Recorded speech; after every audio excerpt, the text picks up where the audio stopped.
सुप्रभात एवरीवन, कैसे हो आप सब। आशा करती हूँ आप सब बहुत अच्छे होंगे। Welcome back to the channel Kamal Mehra family. तो अभी हो रहा है मॉर्निंग का टाइम और आज है संडे। तो आज संडे वाली थोड़ी सी डीप क्लीनिंग हो रही है, ज़्यादा तो नहीं लेकिन हाँ थोड़ी एक्स्ट्रा मैं काम कर रही हूँ। तो ये मैंने प्रेस टेबल आज खोला है कई दिनों के बाद। तो इसको ना आज मैंने अच्छे से झाड़ दिया था, क्योंकि जो इसका नीचे वाला एरिया है ना वहाँ पर मिट्टी जमा हो गई थी थोड़ी थोड़ी, क्योंकि जब झाड़ू लगती है तो थोड़ी मिट्टी तो अंदर चली ही जाती है। तो इसमें ना थोड़ी सी विथ रह जाती है जिसकी वजह से अंदर मिट्टी चली जाती है। तो मैंने आज इसे अच्छे से साफ़ कर दिया है। जो ब्लैंकेट वगैरह थे उसे झाड़ कर मैंने फोल्ड किया है और ये बड़े वाले ब्लैंकेट को आज मैं धूप लगा दूंगी, क्योंकि अभी धीरे धीरे ना ठंडी का पूरा एहसास होने लगा है। और हमें तो बहुत ज़्यादा ठंड लगती है क्योंकि हम रहते हैं ऊपर, तो ऊपर ना ठंड भी बहुत जल्दी लगती है, गर्मी भी बहुत जल्दी लगती है। तो सुबह के टाइम ना हम 1-2 ब्लैंकेट हमने रात को लिए होते हैं, लेकिन सुबह को हमने 4 लिए होते हैं। तो ये सारे जितने भी आप देख रहे हो ना धीरे धीरे कर कर निकल जाते हैं। तो मैंने अभी इन्हें तो ऐसे ही रख दिया फोल्ड कर कर। इस बड़े वाले ब्लैंकेट को अभी मैं धूप लगा दूँगी और फिर मैं इसे धोऊँगी भी। दीपावली के मतलब नज़दीक ही धोऊँगी, नहीं तो फिर से ये ना गंदा सा हो जाएगा। तब सब कपड़े मैं धो देती हूँ, जितने भी ब्लैंकेट वगैरह रहते हैं, विंटर वाले कपड़े रहते हैं, उन्हें धीरे धीरे धोना स्टार्ट कर देती हूँ मैं, ताकि जब तक हमें पूरे वो कपड़े पहनने की ज़रूरत है तब तक वो मुझे अच्छे से नीट एंड क्लीन मिले। तो बस ये अभी ना मैंने ब्लैंकेट को बाहर सुखा दिया है, मतलब धूप लगा दी है। और यहाँ पर अभी मैं थोड़ी डस्टिंग कर लूँगी, जो मैं रेगुलर बेसिस पर करती हूँ। तो यहाँ पर भी ना काफ़ी ज़्यादा मिट्टी आती है। रूम में तो मेरे हर जगह बहुत ज़्यादा मिट्टी हो जाती है। अगर मैं डेली में इतनी डस्टिंग वगैरह ना करूं तो मेरा रूम बहुत ही ज़्यादा गंदा लगने लग जाता है। तो इसलिए डेली बेसिस पर मैं ये कपड़ा लगा देती हूँ। और अभी बस मैंने अपने काम एक एक कर कर शुरू कर दिए हैं करने। और जब मुझे लगता है कि अब मेरे बहुत सारे काम हैं, तब ना मैं माइंड में एक प्लानिंग बना लेती हूँ कि अब मुझे ये करना है पहले, उसके बाद मैं वो करूँगी। उसके बाद ना मतलब एक एक कर कर मैं ऐसे धीरे अपने काम निपटाती चली जाती हूँ और पता ही नहीं चलता कि मेरे काम कब हो जाते हैं। थोड़ी सी मेहनत तो ज़रूर लगती है, लेकिन मैं बिना रुके ये सारे काम करती हूँ, बिना रुके करती हूँ, बिना थके नहीं। थक तो हम जाते ही हैं, लेकिन ना मैंने जितने आज काम सोचे थे मेरे उतने नहीं हो पाए थे, क्योंकि ना फिर दोपहर का जो हमें लंच बनाना था उसका टाइम हो गया था। और फिर मेरी हिम्मत भी नहीं थी, क्योंकि ना कपड़े भी बहुत ज़्यादा थे। आज 2 दिन के कपड़े थे। मुझे आदत है कि मैं डेली बेसिस पर कपड़े धोती हूँ। तो जब भी एक दिन के कपड़े भी रह जाते हैं ना, तो दूसरे दिन मुझे इकट्ठे धोने बहुत ज़्यादा दिक्कत होती है, बहुत ज़्यादा मुश्किल लगता है। तो दुशहरे वाले दिन के ना कपड़े रखे हुए थे जो हम दुशहरे पर पहन कर गए थे। बच्चों की फ्रॉक्स थी, मेरा सूट था, हस्बैंड जी का सूट था, और जो हमने नहाकर उतारे थे वो भी थे। मतलब सभी के 2-2 जोड़ी थे उस दिन के, और फिर आज के भी हो गए थे। तो बहुत सारे कपड़े इकट्ठे हो गए थे, तो वो भी मुझे धोने थे। और पानी हमारे 2 बजे से 2 बजे तक चला जाता है, तो फिर उसी हिसाब से मुझे अपने काम निपटाने थे। और कपड़े धोने और नहाने के बाद ना फिर रहता है कि थोड़ा टाइम रेस्ट कर लो। तो इसीलिए ना फिर जितना काम मुझसे 12 बजे से पहले हो पाया मैंने किया है सब कुछ। तो बस अभी बेडशीट को मैंने लगा दिया है, कुशन कवर चढ़ा दूंगी।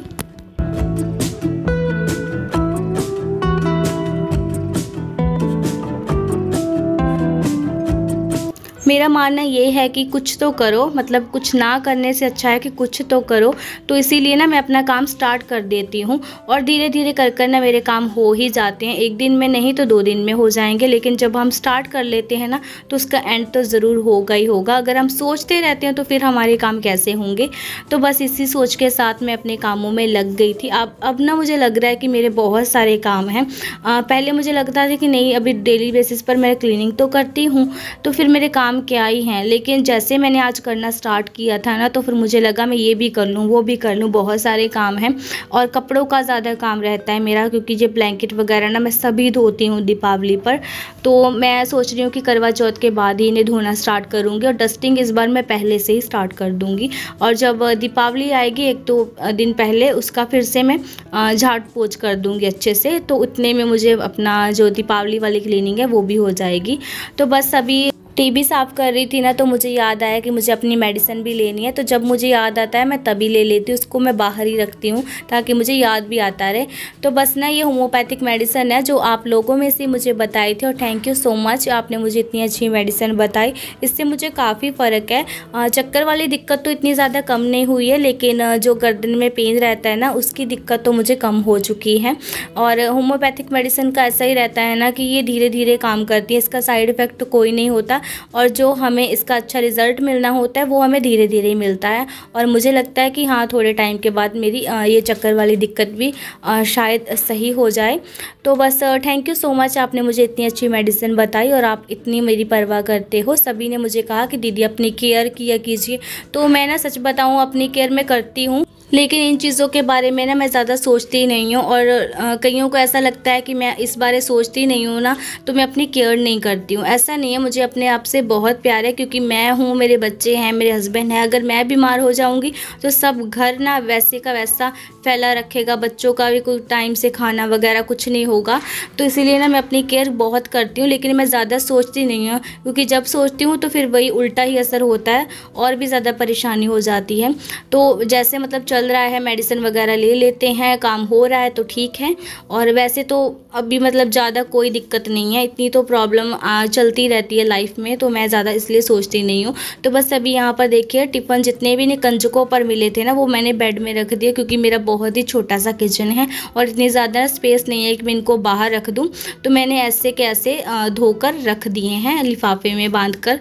तो अभी यहाँ पर मैं फ्रिज साफ़ करूँगी। तो फ्रिज का सारा सामान मैंने निकाल लिया था जो ख़राब था, जैसे कई बार ना जो हरी मिर्च वगैरह रहती है वो सूख जाती है, तो मैंने सब वैसी चीज़ें ना मैं फेंक देती हूँ जब भी मैं फ्रिज साफ़ करती हूँ।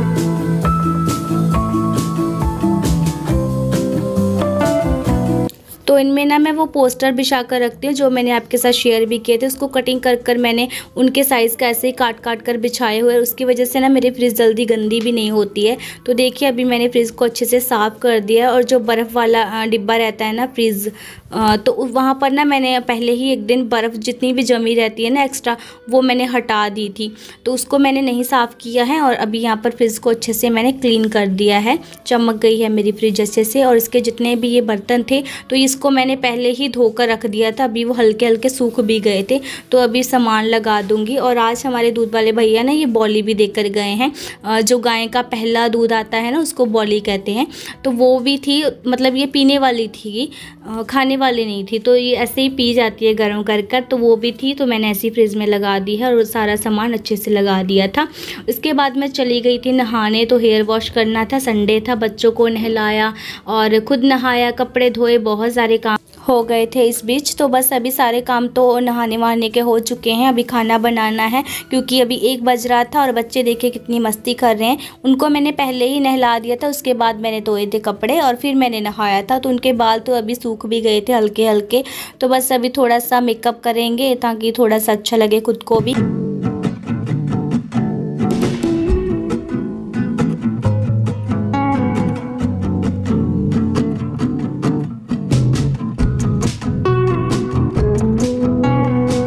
अगर आप मेरे चैनल पर पहली बार आए हो, पहली बार मेरा वीडियो देख रहे हो और वीडियो आपको अच्छा लग रहा है, तो प्लीज़ लाइक एंड सब्सक्राइब ज़रूर कीजिएगा और अपने दोस्तों के साथ शेयर कीजिए। बहुत सारा सपोर्ट, बहुत सारा प्यार कीजिए और कमेंट ज़रूर लिखा करो। कमेंट मुझे पढ़ने में बहुत ज़्यादा मज़ा आता है, तो प्यारे प्यारे से कमेंट ज़रूर किया कीजिए। अगर लिखने में थोड़ी आलस आ रही है तो इमोजी भी भेज सकते हो। तो बस यहाँ पर हस्बैंड जी भी आ गए हैं और कपड़े सुखा दूँगी। और मुझे इतनी ज़्यादा जल्दी हो रही थी कि इन्हें भी भूख लगी होगी। वैसे तो मैंने इन्हें खाना साथ में भेजा था, लेकिन क्या है ना कि ये भी खाकर नहीं आए थे, संडे था तो फिर थोड़ा जल्दी आ गए, तो इन्होंने सोचा घर आकर ही खाऊंगा, तो फिर वो ठंडा खाना ना खाएं, इसलिए मैं सोच रही थी कि उनको भी ताहरी ही बना दूं फटाफट। तो मुझे बहुत जल्दी थी इस टाइम, तो अभी मैंने कपड़े सुखा दिए हैं, फटाफट ताहरी की तैयारी की है। जीरा डाला खूब सारा, हरी मिर्च डाली खूब सारी और प्याज डाली एक। प्याज बहुत ज़्यादा महंगी हो रही है, ठीक है। फिर डाला थोड़ा सा नमक और थोड़ी सी डालूंगी लाल मिर्च, और इसमें मैंने हल्दी नहीं डाली थी, आप चाहे डाल भी सकते हो, लेकिन मैंने ये बिना हल्दी के बनाई थी। और इसमें ना मैंने मूंग दाल भी मिक्स की थी, मूंग और मसर दोनों को ही मैंने मिक्स किया था, लेकिन ज़्यादा नहीं डाली थी, तो बोलने में ना थोड़ी दिक्कत हो रही है, तो ज़्यादा नहीं डाली थी, क्योंकि ज़्यादा डाल दूँगी तो फिर वही है कि रशे वाली बनेगी। तो मुझे बनानी थी सूखी तारी, तो ये ऐसे भी बहुत अच्छी लगती है। तो अभी पानी डाल दिया है, जितना भी डालना रहता है दुगना तिगना। तो अभी मैंने डाल दिया है यहाँ पर धनिया पाउडर और आम का अचार, क्योंकि मेरे पास आमचूर नहीं था तो आम का अचार भी चल जाता है। और ये थोड़ी खट्टी वाली तारी बनती है, बहुत ही अच्छी लगती है, चटपटी सी। तो बस ये अभी ये शाम का टाइम हो रहा है, बच्चे अपने गुल्लक में पैसे डाल रहे हैं, जो इन्हें कंजकों पर इकट्ठे हुए, खूब सारे इकट्ठे हो गए थे। मेरे हिसाब से इन्हें 300 से ज़्यादा इकट्ठे हो गए थे, क्योंकि कुछ तो पैसे इन्होंने पहले ही डाल दिए थे और कुछ मैंने इस डिब्बे में रखे हुए थे, क्योंकि इनमें पर शाल लगा हुआ था ना, तो मैंने फिर इन्हें धोकर फिर बच्चों को दिया था। तो बस यहाँ पर अपने गुल्लक में डाल रहे हैं, और दोनों ने ना बांट कर डाले थे, एक कि किसी में एक को ज़्यादा ना हो जाए। दोनों ही बहुत ज़्यादा मतलब इस मामले में बहुत ही ज़्यादा शातिर हैं। तो बस यहाँ पर देखिए सानवी ना टेप उतार कर इसे डालेगी, फिर इसको मतलब इसने गिने थे कि ये कितने हैं, तो फिर अपने गुल्लक में ये डालेगी। ऐसे ही इन्होंने किया था। तो बस अभी ये अपना काम कर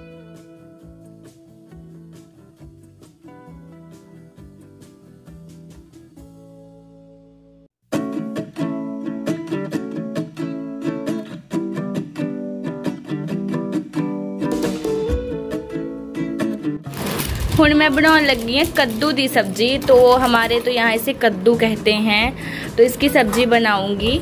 और मुझे ना ये वाली जो कहते हैं स्नैक्स बहुत पसंद है, इसका नाम है दाल चावल स्नैक्स टाइम, ठीक है।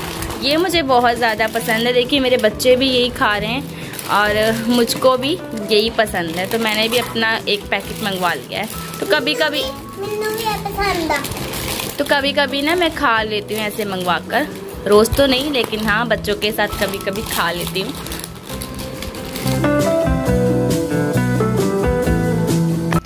तो अभी मैं कद्दू को काट लूँगी और आप मुझे ज़रूर बताइएगा आपके यहाँ इसको क्या कहते हैं। हमारे तो कद्दू कहते हैं, और गांव में कई लोग घिया भी कहते हैं, और लौकी कहते हैं, जो लंबी वाली रहती है उसे लौकी कहते हैं, इस गोल को तो हम कद्दू ही कहते हैं। तो बस अभी ये काट लेंगे, इसको काटने में थोड़ा टाइम लगता है, जो लंबी वाली रहती है ना उसको काटने में थोड़ी आसानी होती है, मतलब छीलने में।